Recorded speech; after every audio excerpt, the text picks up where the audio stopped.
오늘은 우리 예수님께서 사망 권세를 이기시고 부활하신 부활주일입니다. 이 부활의 은총이 여러분 심령 위에 넘치기를 주의 이름으로 축원합니다. 우리는 지난 한 주간 고난 주간의 행적을 새벽마다 우리가 더듬어 보았습니다. 예수님이 한 주간 고난 당하셨습니다. 그리고 다시 부활하셨는데 이 고난당한 행적을 우리가 다시 한번 살펴보면은 예수님이 하늘 권세로 말씀을 강력하게 선포를 하니까 종교 지도자들이 반발이 일어났습니다. 대제사장 서기관 장로들이 예수를 잡아 죽이려고 했습니다. 그리고 그들을 예수님을 고소했습니다. 예수님이 마지막 기도를 겟세마네 동산에서 피와 땀을 흘리면서 목숨 바쳐 기도할 때에 그들이 500명 넘는 600명 가까이 되는 무리들을 데리고 칼을 들고 몽치를 들고 횃불을 들고 예수님을 포위하고 결국은 붙잡습니다. 예수님의 제자 중에 가룟 유다가 미리 약속했습니다. 내가 입맞춘 사람이 예수다. 그러니 붙잡아라. 그래서 가룟 유다가 나타나서 예수님께 인사하면서 유대식으로 입 맞췄습니다. 그래서 예수님을 알고 붙잡았습니다. 고소당한 이 예수님, 빌라도 총독이 재판을 하려고 해서 살펴보니까 아무 흠이 없습니다. 예수님 죄가 아무도 없었습니다. 아무것도 없었습니다. 그래서 양심상 풀어주려고 하니까 백성들이 아우성을 치면서 십자가에 못 박아라, 십자가로 죽여라, 그렇게 고함을 치며 난리를 칩니다. 그래서 빌라도 총독이 그냥 예수님을 십자가에 못 박아 죽게끔 사형언도를 내리고 맙니다. 예수님을 로마 군병이 붙잡고 이제 사형장으로 끌고 가십니다. 옷을 벗기고 자색 옷을 입혔어요. 홍포를 입힌 예수님께 그들이 만든 날카로운 가시관을 머리에 콕 찔러 주셨어요. 예수님이 피가 흘리기 시작했습니다. 그리고 예수님이 져야 할 십자가를 짊어지게 하고 골고다 언덕으로 올라가게 했습니다. 무거워서 잠시 멈추면은 채찍질하고 쓰러지면은 채찍질해서 예수님은 십자가에 못 박기 전에 이미 온몸이 피투성이가 되고 말았습니다. 양쪽 좌우에 가장 흉악한 강도들과 함께 가운데 예수님이 양손 양발에 못을 박고 십자가에 못 박혀서 죽고 말았습니다. 마지막 죽었는지 죽음을 확인하기 위해서 긴 창으로 옆구리를 쿡 찔렀더니 마지막 남은 피와 물이 쏟아지고 예수님은 운명하셨다고 했습니다. 우리가 여기서 다시 한번 우리가 스스로에게 물었습니다. 예수님이 왜 죽었을까? 예수님은 하나님의 아들이시고 예수님은 보리떡 5개 물고기 2마리로 5,000명 이상을 먹이고도 바다를 잠잠케 하고 죽은 자도 살리기도 했던 전능하신 예수님이 왜 죽었을까? 남은 살리고 자기는 왜 죽을까? 이렇게 우리가 한번 스스로 예수님께 물어야 됩니다. 예수님이 왜 죽었습니까? 성경은 이사야 53장 5절이 이렇게 말합니다. 그가 찔림은 우리의 허물 때문이요 그가 상함은 우리의 죄악 때문이라. 그가 징계를 받음으로 우리는 평화를 누리고 그가 채찍에 맞음으로 우리는 나음을 받았도다.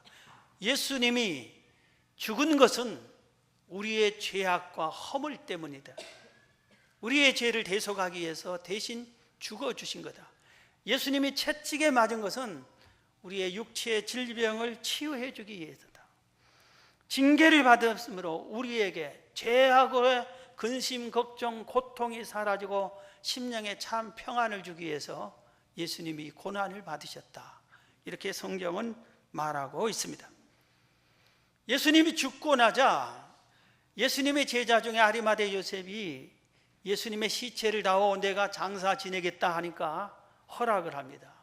그래서 예수님의 시체를 갖다가 돌로 된 무덤 속에다 장사를 지내고 그리고 큰 바위로 그 돌 무덤을 막습니다. 임봉합니다. 그리고 로마 군병들이 예수님의 무덤을 빙 둘러싸서 철통같이 지켰습니다. 금요일 날 돌아가시고 장사 지낸 예수님이 그 다음 두 번째 날 토요일을 지나고 세 번째 날 주일 새벽에 성경 마태복음 28장에 이 사건이 일어납니다. 안식일이 다 지나고 안식 후 첫날이 되려는 새벽에 막달라 마리아와 다른 마리아가 무덤을 보러 갔더니 예수님이 장사 지낸 그 무덤을 보러 간 겁니다. 큰 지진이 나며 주의 천사가 하늘로부터 내려와 돌을 굴려내고 그 위에 앉았는데 그 형상이 번개 같고 그 옷은 눈같이 그를 지키던 자들이 그를 무서워하여 떨며 죽은 사람과 같이 되었더라. 천사가 여자들에게 말하여 이르되 너희는 무서워하지 말라. 십자가에 못 박히신 예수를 너희가 찾는 줄을 내가 아노라. 그가 여기 계시지 않고 그가 말씀하신 대로 살아나셨느니라. 와서 그가 누우셨던 곳을 보라. 이렇게 말했습니다. 마리아와 다른 마리아가 예수님의 시체에 향을 발라주러 향품을 들고 캄캄한 새벽에 예수님의 무덤을 향해서 갑니다. 다른 복음서에 두 사람이 이런 대화를 합니다. 우리가 어떻게 예수님의 그 무덤에 있는 그 큰 돌을 움직이지? 염려하면서 갑니다. 갔더니 놀라운 일이 지진이 나고 천사가 나타나는데 번개와 같다고 했어요. 오늘 본문에 번개 같다고 했어요. 얼마나 휘황찬란하고 그 옷은 눈같이 희더라. 눈부신 옷을 입은 천사가 나타났습니다. 벌써 이미 예수님의 돌 무덤은 옮겨졌습니다. 그런데 예수님의 무덤을 지키던 병사들이 지진이 나고 천사가 나타나고 이러자 무서워서 부들부들 떨면서 산송장같이 돼서 놀라 다 넘어져 있습니다. 마리아도 무서워 떨고 있습니다. 이때 천사가 말했습니다. 무서워하지 말라. 너희들이 찾는 예수는 죽은 게 아니라 살아나셨다. 그가 말씀하시던 대로 평소에 나는 죽은 지 사흘 만에 다시 살아난다, 부활한다. 그가 말씀하시던 대로 다시 살아났다. 무덤을 봐라. 시체를 놔뒀던 그 무덤을 봐라. 텅 비었느니라. 그렇게 말씀을 하고 있는 것입니다. 자, 여러분 다시 한번 묻습니다. 부활이 무엇입니까? 부활이 우리에게 무엇을 교훈하고 있습니까? 부활에 있어서 가장 소중한 몇 가지를 우리가 먼저 살펴보면은 우리 믿는 성도들의 산 소망이 부활입니다. 부활이 우리에게 소망을 주셨습니다. 당시 제자들은 그리고 예수님을 따르던 성도들은 예수님이 붙잡혀 속절없이 채찍에 맞고 십자가에 못 박혀 허망하게 죽고 맙니다. 그래서 그들이 너무나 낙담합니다. 아니, 우리 예수님이, 하나님의 아들이신 예수님이, 전능자이고 우리의 구세주인 예수님이 모든 사람을 물리칠 수 있는 능력자인데 왜 저렇게 속절없이 죽고 마느냐? 예수 믿어봐야 소용없다. 교회 다녀봐야 아무 소용없다. 기도해봐야 무슨 의미가 있나? 그들은 다 예수님을 버리고 도망가 버리고 흩어지고 배신하고 말았습니다. 그들의 마음에 큰 실망과 낙심으로 가득 찼습니다. 부활한 예수님이 제자들을 찾아다녔습니다. 내가 다시 살아났다. 너희들에게 미리 말한 것처럼, 예언한 것처럼 나는 다시 살아났다. 제자 중에 도마라는 제자가 있습니다. 의심이 많았습니다. 우리 예수님 십자가에 못 박혀 양손 양발에 대못으로 박았는데 흉터가 있어야 된다. 만져봐야 내가 믿겠다. 만져봐라. 예수님이 손을 내밀었습니다. 양손 양발은 흉터가 있고 옆구리에도 창에 찔린 흔적이 그대로 있습니다. 그때서 도마가 주님이 다시 살아나셨습니다. 그렇게 고백을 했습니다. 많은 예수님을 따르던 무리들이 실망과 낙담을 했지만 예수님이 죽고 끝나버린 줄 알았어요. 우리가 믿었던 것이 모든 것이 수포로 돌아간 줄 알았어요. 허망하게 다 끝나버린 줄 알았어요. 그런데 그게 아니라 다시 살아나셨어요. 그리고 살아나신 예수님이 나중에 승천을, 천국으로 승천을 한 겁니다. 그러면서 하시던 말씀이, 평소에 하던 말씀이 생각났어요. 나만 부활한 게 아니라 너희들도 부활할 것이라 예수님이 미리 말씀한 그 말씀들이 생각난 겁니다. 소망이 생긴 겁니다. 내가 죽으면 끝나는 것이 아니라 나도 예수님처럼 부활하구나, 나도 예수님이 하늘로 승천한 것처럼 나도 천국에 가구나, 소망이 생긴 겁니다. 이 세상에 살고 죽으면 끝나는 것이 아니라 천국이 있구나, 이 소망을 갖게 된 겁니다. 고린도전서 15장 12절 이하에 이렇게 말씀했습니다. 그리스도께서 죽은 자 가운데서 다시 살아나셨다 전파되었거늘 너희 중에 어떤 사람들은 어찌하여 죽은 자 가운데서 부활이 없다 하느냐? 만일 죽은 자의 부활이 없으면 그리스도도 다시 살아나지 못하였으리라. 그리스도께서 만일 다시 살아나지 못하셨으면 우리가 전파하는 것도 헛것이요 또 너희 믿는 것도 헛것이며, 그러나 이제 그리스도께서 죽은 자 가운데서 다시 살아나사 잠자는 자들의 첫 열매가 되셨도다 그랬습니다. 예수님이 부활하지 않았다면 우리의 믿는 신앙생활이 헛것이 될 뻔했다 이겁니다. 아무리 믿고 우리도 죽고 끝나버리는 것은 아무런 의미가 없는 것입니다. 우리의 신앙은 이 세상에서 뭘 기대하는 것이 아니라 천국 가기 위함이고, 내가 다시 살아나는 것이 우리의 신앙의 핵심인데, 그게 예수님이 죽어버리고 살아나지 못하셨다면 헛것이 될 뻔했다 이겁니다. 그러나 주님이 부활의 첫 열매가 되셨습니다. 첫 열매란 것은 두 번, 세 번 그 뒤로 계속해서 부활한다는 의미인 겁니다. 여러분, 예수님이 부활하셨습니다. 우리 소망을 가지시기 바랍니다. 예수님 부활하면은 나도 부활해. 예수 부활 내 부활, 예수 승천 내 승천. 여러분 믿으시기를 바랍니다.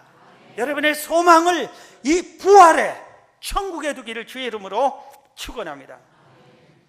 부활은 무엇입니까? 초대교회 사도와 성도들이 그 당시에 목숨 걸고 전파한 핵심 주제입니다. 예수님이 죽고 나니까 다 도망가고 다 숨어버리고, 너도 예수 한 페이지 할 때 붙잡히면 같이 죽을까 봐서 거짓말하고 부인하고 베드로도 3번이나 부인하고 말았습니다. 그런데 예수님이 다시 부활하셨어요. 그리고 승천하셨어요. 이후에 제자들은 성령을 받은 후에 완전히 변화됐습니다. 그리고 담대히 나갔습니다. 그리고 외쳤습니다. 너희들이 죽인 예수가 다시 살아나셨다. 예수님이 왜 죽은 줄 아느냐? 너희들의 죄를 대속하기 위해서 죽으셨다. 예수님이 사흘 만에 부활하셨다. 그분은 우리들이 보는 앞에서 승천하셨다. 너희들 천국이 있다. 너희들 예수 믿고 제사함 받고 천국 가라. 담대히 외쳤습니다. 그들의 복음 전파의 핵심 주제가 예수님의 십자가와 부활과 승천과 재림이 핵심 주제였습니다. 오늘 우리도 이 소식을 증거해야 됩니다. 예수님의 증인이 되어야 됩니다. 예수님의 십자가의 죽음과 예수님의 부활과 예수님의 승천과 예수님의 다시 오실 재림의 증인이 되어서 초대교회 성도들처럼 때를 얻든지 못 얻든지 이 동네 저 동네 이 들판 저 들판 다니면서 사람을 찾아다니면서 예수 그리스도가 구세주라는 것, 예수님이 부활했다는 소식을 증거하는 여러분이 되시기를 주의 이름으로 축원합니다. 부활은 또한 하나님은 놀라운 능력자인 것을 가르쳐주고 있습니다. 하나님의 능력은 신기하고 놀랍습니다. 상식적으로 부활을, 예수님이 죽은 사람이 다시 살아나는 것은 상식적으로 이해가 안 되는 겁니다. 과학적으로, 의학적으로 불가능한 겁니다. 있을 수 없는 얘기입니다. 죽은 사람이 살아난다는 것을 믿는다고 하는 것은 미친 짓입니다. 그런데 하나님은 부활시켰습니다. 예수님을 살리셨습니다. 사흘 만에 시체가 푹푹 썩어간 예수님을 다시 살리셨습니다. 부활하셨습니다. 하나님은 전능자이신 겁니다. 오늘 우리가 믿는 하나님은 전능자이시에요. 이걸 할 수 있을까 못할까 걱정할 필요 하나도 없어요. 하나님은 사람은 할 수 없이되 하나님은 다 하실 수 있다고 성경은 가르치고 있습니다. 이 믿음이 우리의 마음속에 굳게 자리 잡아야 돼. 무슨 일이든지 이 일이 내 앞에 닥친 큰 바위와 같은 일이 부딪혔다 할지라도 이 일이 하나님의 뜻에 합당하기만 하면은, 하나님이 도우시기만 한다면은 능히 해결할 수 있다. 이 믿음이 우리에게 있어야 되는 겁니다. 하나님은 하실 수 있어요. 하나님은 전능자이세요. 부활이 그것을 다시 한번 가르쳐 주고 있습니다. 여러분이 믿는 하나님이 시시한 하나님이 아니라 전능자이신 것을 믿으시기를 주의 이름으로 축원합니다.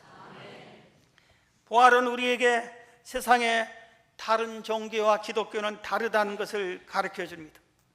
세상의 모든 종교는 부활을 가르치지 않습니다. 그리고 종교를 만든 교주들은 다 자기들이 죽어서 무덤에 잠자고 있습니다. 그들 교주를 믿을 때 무덤을 찾아가는 것을 우리처럼 성지 순례로 여기고 가는, 거기 가봐야 흔적도 없고 흙밖에 없을 텐데 그들은 그 무덤을 참배하고 그렇습니다. 자기들도 이렇게 죽어서 흙이 되겠다는 것인지 이해가 안 가는 거예요. 그러나 기독교는 예수님의 무덤은 텅 비어 있습니다. 살아있는 종교예요. 산 종교예요. 사람이 죽어도 다시 살아나는 생명의 종교가 기독교입니다. 다른 종교와 달라요. 죽음으로 끝나는 게 아니라 다시 부활하는 산 생명을 주는 소망의 종교가 우리 기독교입니다. 그래서 질적으로 구별할 수가 없어요. 다른 거예요.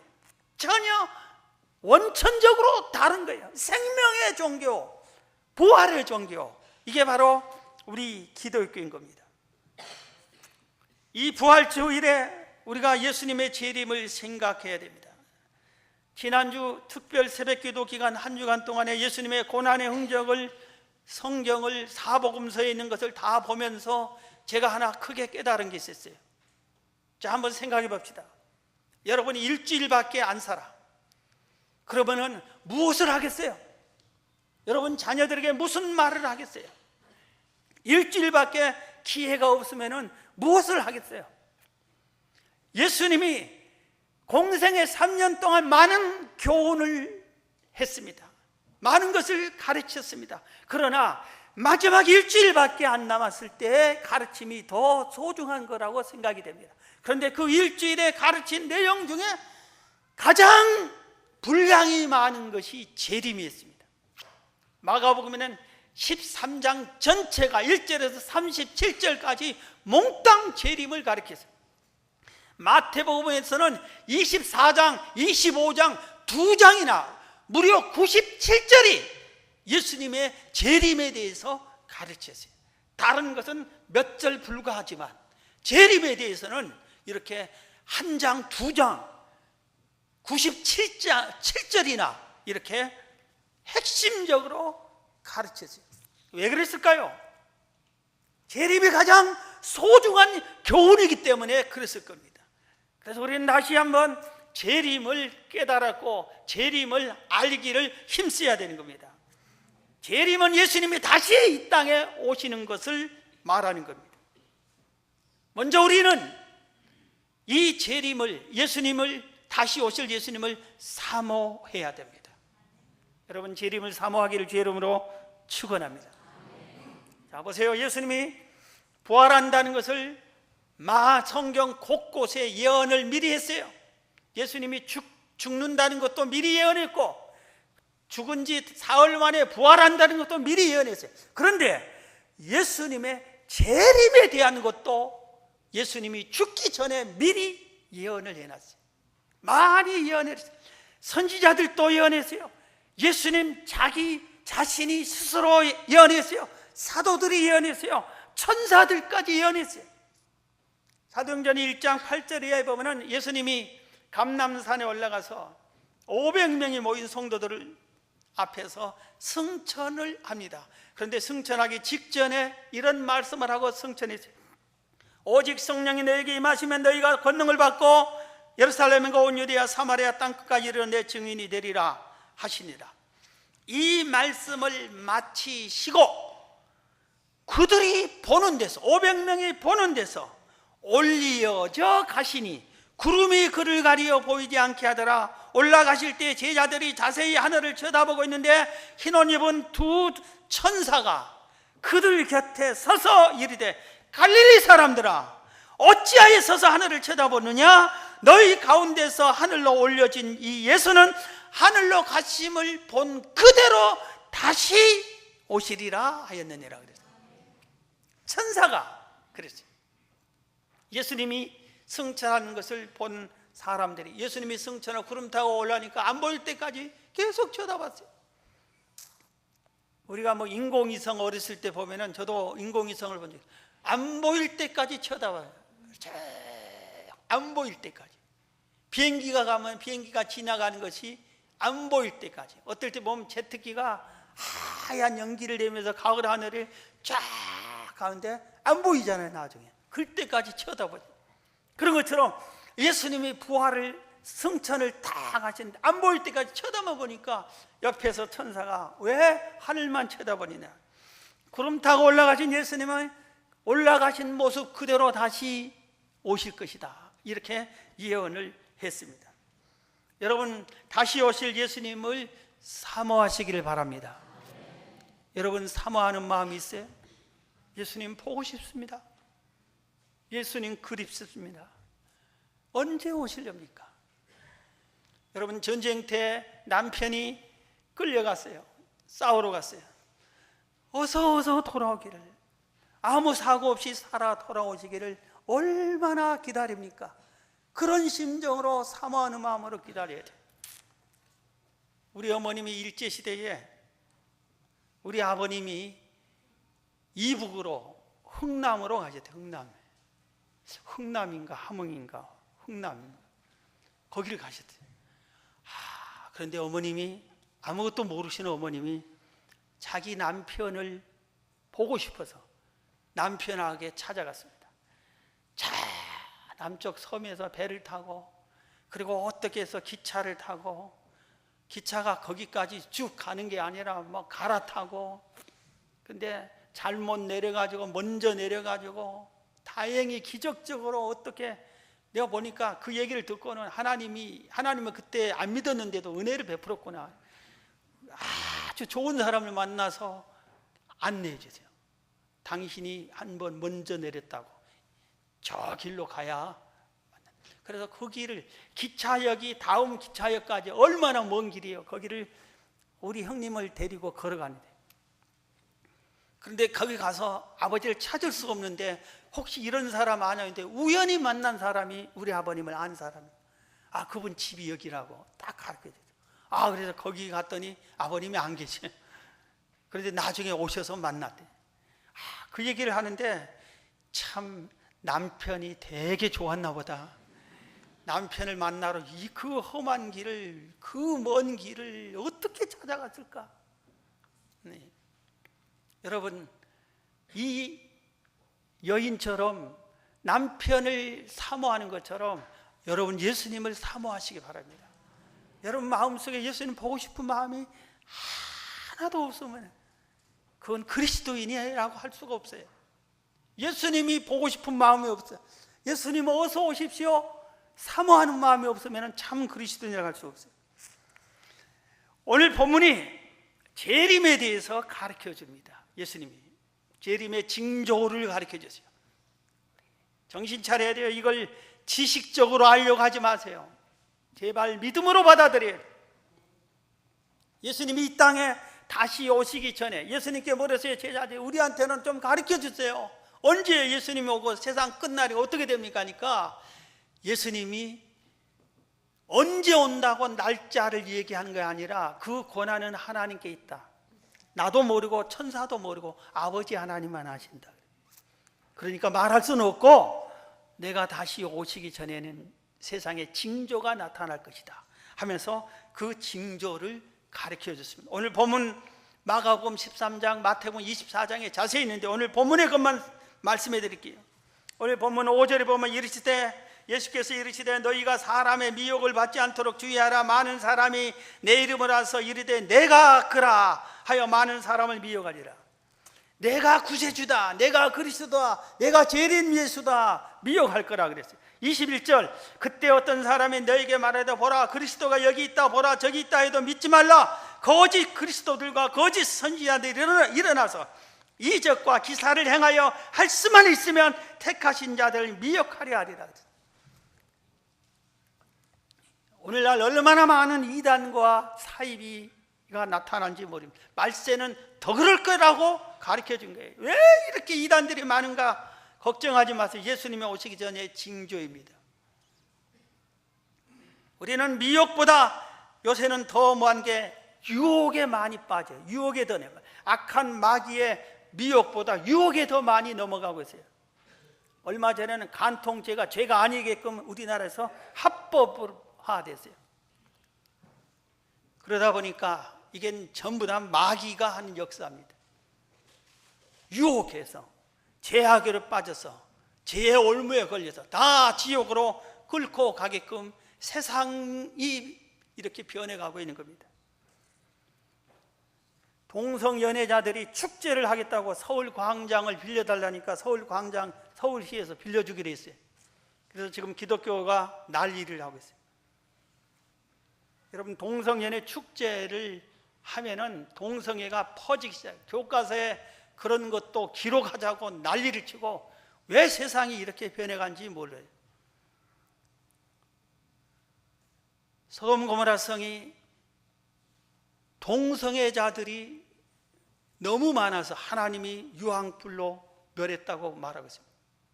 남자가 상대하겠다, 남자 동성애 하겠다 이겁니다. 오늘 우리는 깨달아야 됩니다. 세상에 이단에 미혹되는 것도 중요하지만 우리를 세상의 법이 괜찮다 한다고 하니까 죄를 지어도 괜찮은 걸로 착각을 하고 있어요. 성경은 하나님의 계명에 간음하지 말라, 마음속으로만 음란해도 그건 간음죄다, 예수님이 그렇게 가르쳤는데 세상 사람들은 간음죄는 죄가 아니다, 법이 나라가 그렇게 죄를 지으세요 하고 다 같이 지옥으로 갑시다 하고 해주는 것과 똑같은 거예요. 이런 유혹에 여러분들이 넘어가면은 여러분의 영혼이 멸망을 받는 겁니다. 미혹받지 않기를 주의 이름으로 축원합니다.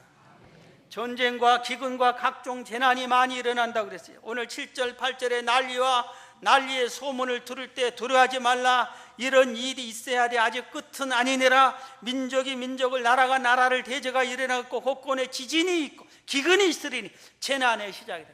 이 세상에 얼마만이 화산 폭발, 그 다음에 큰 대홍수, 쓰나미, 기근, 이런 것들이 사상 최대 이런 것들이 계속해서 일어나고 있습니다. 말세의 징조라 이겁니다.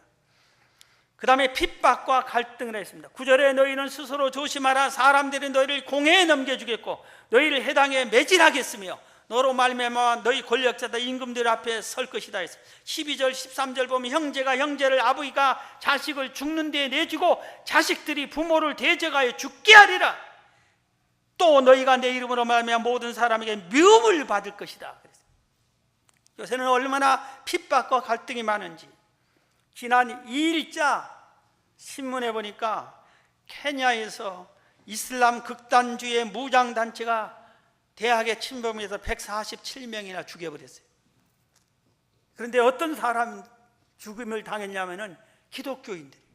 그들이 들어가서 여학생들은, 이슬람인들은 히잡을 쓰는 거예요. 이 머리에 뭐 쓰는 겁니다. 안 써요. 기독교인들은 일부러 안 쓰는 거예요. 우리는 그게 안 쓴다. 히잡이 없는 여자들 불려서 너 기독교인이지, 난 예수 믿는다 하면 빵빵 쏴서 죽였어요. 기독교인들을 골라서 147명을 죽여버렸습니다. 케냐는 아프리카예요. 그런데 아프리카보다 더 무서운 핍박이 중동 지역에서 일어나고 있어요. 이슬람 극단 세력, 그들이 주로 교회에다 폭탄을 던져버리는 거예요. 교회를 불지르는 거예요. 예수 믿는 사람을 다 죽이는 일을 하는 겁니다. 그런데 형제 간의 갈등이 보면은 형제가 형제를 서로 죽이는 일, 부모가 자식을, 자식이 부모를 죽이는데 정말 말하기 입이 부끄러울 정도로 어떤 분이 있었잖아요. 한 여인이 남편과 결혼했는데 남편에게 생명보험을 걸어서 자기 남편을 죽여버렸어요. 그리고 보험금을 탔어요. 그리고 재혼했습니다. 재혼한 남편에게 또 생명보험을 많이 들어놓고 또 죽였습니다. 그리고 생명보험을 탔습니다. 세 번째 또 그렇게 하려다가 어떻게 들켰어요. 어머니가 게임을 많이 한다고 자식을 낳으면 그 자식이 어머니를 죽여버렸어요. 형제와 형제에게, 지난번에는 동생이 형이 재산을 많이 차지하고 나눠주지 않는다고 공기총으로 나서 분당의 어느 집에 사는 형을 쏴서 죽여버렸잖아요. 재산이 100억이 넘는다고 그래. 그걸 보고 우리 부부가 생각해서 참 불쌍한 사람. 그 100억을 동생 좀 나눠주면 어때? 왜 안 나눠줬지? 그리고 죽이러 온 동생도 최고급 승용차를 탔대. 우리는 타볼 수도 없는 최고급 승용차를 타고 다니는데, 그럼 아주 괜찮게 사는 사람인데 그것 좀 안 준다고 총으로 쏴 죽이면은 뻔히 자기는 감옥에 가서 평생 감옥에서 썩을 인생 끝날 걸 알면서 왜 죽여요? 여러분, 이게 말세의 징조는 이런 일이, 더 흉악한 일이 일어난다고 성경은 말하고 있습니다. 그렇기 때문에 이 말세의 성도들의 자세를 가르쳐 주십니다. 너희들은 오늘 13장 13절에 믿음을 끝까지 지키라고, 믿음을 끝까지 지키라고, 어떠한 핍박과 유혹이 와도 견뎌라, 믿음을 끝까지 지켜라, 그래야 구원을 얻는다고 그랬어요. 여러분, 흔들리지 마시기를 주의 이름으로 축원합니다. 믿음이 굳세야 돼. 그래야 우리가 구원해. 정신 바짝 차려야 돼. 오늘 32절 33절을 주의하여라, 깨어있으라 했어. 깨어있으라고, 깨어있으라고. 정신 바짝 좀 차려라 그래서 정신 차리라.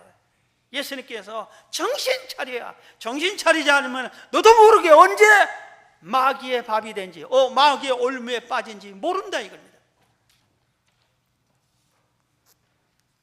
사랑하는 성도 여러분, 예수님이 부활하셨어요. 여러분, 예수님이 다시 오세요. 다시 오세요. 예수님이 오시면은 공중에 먼저 오신, 땅으로 막 내려온 게 아니라 공중으로 먼저 오신다고 그랬어요. 그리고 공중에서 한 사람 한 사람 이름을 부른다고 그랬어요. 이름을 한 명씩 부른대요. 그러면 그 사람이, 불림을 받은 사람이 공중에서 혼인잔치를 하고 이 땅에 내려와서 모든 사람을 심판한다고 그랬어요. 여러분, 그래서 예수님이 이렇게 예를 들었어요. 두 사람이 맷돌 가는데 한 사람만 불림을 받았다. 두 사람이 김을 매는데 한 사람만 불림 받았다. 10명이 아가씨가 신랑을 맞이하는 건데 슬기로운 5처녀만 신랑을 맞이했다. 똑같은 일을 하는 사람들, 똑같이 같은 교회를 다닌 성도들 중에서 반만 들림을 받은다. 여러분, 그 말이 어쩌면 맞는지 모릅니다. 예수님이 오늘 오신다면 내 이름을 부를 수 있을까요? 주님이 내 이름을 부를까요? 땅만 쳐다보고 땅만 바라보고 산 우리 사람들 정신 차려서 천국의 소망을 두고 예수님이 나의 이름을 부를 만한 신앙생활을 하고, 내가 예수님 맞이할 때 예복을 안 입으면, 예수님이 예를 들었어요. 예복을 안 입고 예수님 초청잔치 같으면 쫓아내서 흑암에 던지라고, 지옥에 던지란 뜻이에요. 예수님 맞이할 예복을 갖추라 그랬어요. 여러분, 신앙생활은 내 마음대로 하는 게 아니에요.